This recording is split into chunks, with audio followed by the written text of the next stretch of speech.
خواجہ قطب الدین صاحب پہ بھی الزام لگتے رہے. ایک الزام یہ بھی لگا کہ قریب چلے گئے. ہوا کیا؟ جب بادشاہ مرید ہوا تو کہنے لگا حضرت جی میں نے بادشاہی نہیں کرنی, میں نے اب خانقاہ میں رہنا ہے. تو فرمایا بیٹا تو چھوڑ دے گا تو کوئی ظالم بیٹھ جائے گا. تو حضور پھر کیا حکم ہے؟ فرمانے لگے تو نے کرنی ہے. تو کہا حضور آپ وہ کہاں ہوتے ہیں, میں کہاں ہوتا ہوں, دل ہی نہیں لگتا. تو آپ فرمانے لگے میں ڈیرا اٹھا کے تیرے قریب لے آتا ہوں. خواجہ صاحب 1 کلومیٹر کے فاصلے پر ڈیرا اٹھا کے لے آئے. فرمانے لگے میں تیری تربیت کرتا رہوں گا, تو مخلوق کا بھلا کرتے رہنا. صلی اللہ علیہ, تو حضور کی امت کا اللہ اکبر. وہ قریب, اس وقت بھی لوگوں نے بڑی باتیں کی کہ دیکھو جی بادشاہ تھا نا تو پیر صاحب ہی نیڑے آ گئے. لوگ دیکھتے نہیں کہ اصل بات کیا ہے. خیر وقت گزر گیا, بادشاہی مرید ہو گیا. تو پھر دلی سارے میں اسلام, اتنا عدل انصاف, ہندوؤں کو بات پسند نہ آئی. انہوں نے کچھ مسلمان خرید لیے. سلطان شمس الدین التمش بیٹھا ہے دربار میں, جاگ رہے ہیں نا آپ لوگ, سب کہیے صلی اللہ علیہ. بڑی غور سے سننے والی بات. ایک دن سلطان شمس الدین تمش دربار میں بیٹھا ہے, قاضی عدالت بھی بیٹھے ہیں, مقدمات سنے جا رہے ہیں. باہر سے رونے کی آواز آنے لگی, چیخنے چلانے کی. بی بی بیان کر رہی, کیا ہو گیا کیا ہو گیا. وہ ٹال لگے ہوتے تھے بادشاہوں کے, وہ بجنے لگے, زور ہونے لگا. بادشاہ نے کہا اس فریادی کو جلدی بلاؤ. وہ اندر عورت آئی تو چیخ چیخ کے رو رو کے اس نے اپنے کپڑے پھاڑ پھاڑ کے, برا حال, 2 مہینے کا بچہ. لوگ اس کی آہو زاری پر اس کی طرف متوجہ. بی بی کیا ہوا, پانی پلاؤ بٹھاؤ, یہ کیا ہو گیا. کہنے لگی لٹ گئی, عزت برباد ہو گئی, تباہ کر دی گئی. میں کیا ہوا؟ کہنے لگی بادشاہ ایک شخص میرا غیر شرعی خامند بنا, پھر مجھے حمل ہوا, پھر میری گود میں یہ بچہ ہے 2 مہینے کا. اب گئی ہوں تو وہ کہتا ہے کہ میرا تو تیرے سے تعلق ہی کوئی نہیں. بادشاہ کہنے لگے یہ سلطان شمس الدین تمش کی جگہ ہے, اور میں نے رسول اللہ صلی اللہ علیہ وسلم کے دین کے مطابق حکومت استوار کی ہے. کون ہے جو تیرے ساتھ؟ ابھی گردن نہ کاٹ دوں گا, بات کر کون ہے. کہنے لگی تو کچھ بھی نہیں کرے گا, کوئی کچھ نہیں کر سکتا. لوگ کلمے چھوڑ کے بیٹھ گئے, توجہ ادھر ہو گئی. پراپوگنڈے بڑا اثر کرتے ہیں معاشرے پہ. رنگ ایسا عجیب ہے, انداز ایسا عجیب ہے. فرمایا بات تو کر. اس عورت کی آواز گونجی تو حالات ہی خراب ہو گئے. کہنے لگی بادشاہ حوصلہ پیدا کر سننے کا. کہا تو بات کر. کہنے لگی میرے گود میں جو بچہ ہے یہ قطب الدین بختیار کاکی کا ہے, یہ تیرے پیر کی ناجائز اولاد ہے. اٹھاؤ, پروفیسر سلیم چشتی نے PhD کی ہے, وہ لکھ رہے ہیں اس واقعے کو. تیرے پیر کا ناجائز بچہ ہے. ہاتھ کانپنے لگے بادشاہ کے. کہنے لگے یا اللہ کبھی تو قیامت برپا کر دے تو معاملہ ٹھیک ہو جائے, میں تیری زبان کھینچ دوں گا تیری گر. تو نے بات کیسے کی؟ کہنے لگی میں نے کہا تھا نا تیرے اندر حوصلہ نہیں, میری عزت تار تار ہو گئی اور تو پیر بچا رہا ہے. اللہ اکبر. سلطان شمس الدین تمش آسمان کی طرف دیکھ کے کہنے لگے مولا مجھ مجرم کو جس کی برکت سے اٹھا کے تو نے مسجد میں پہنچایا, آج مجھے تو نے کس امتحان میں ڈال دیا. یہ کیا رنگ تو نے زندگی کا بنایا ہے. کہنے لگی بلا اسے, اڑا اب گردن. اللہ اکبر. خواجہ قطب الدین بختیار کاکی, ذرا اس جگہ پہ اپنے آپ کو کھڑا کر کے دیکھ میرے دوست.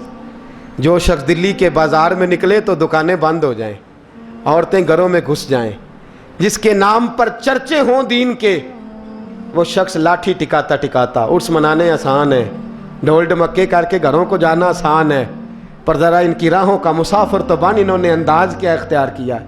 حضرت خواجہ قطب الدین بختیار کاکی, خبر پھیل گئی. اتنی شہرت پاکیزگی کی نہیں ہوئی تھی جتنی اس جرم کی ہوئی.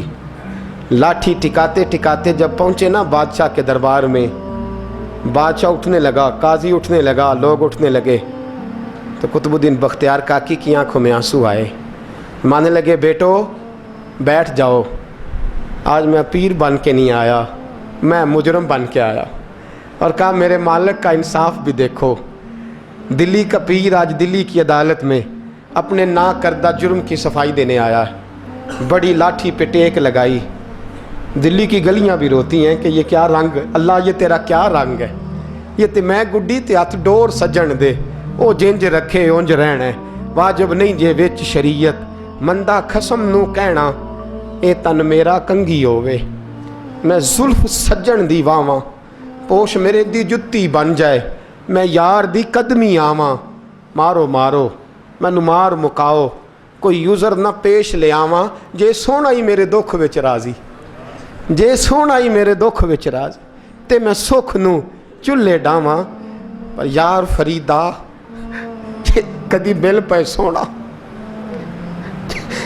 ਯਾਰ ਫਰੀਦਾ ਜੇ ਕਦੀ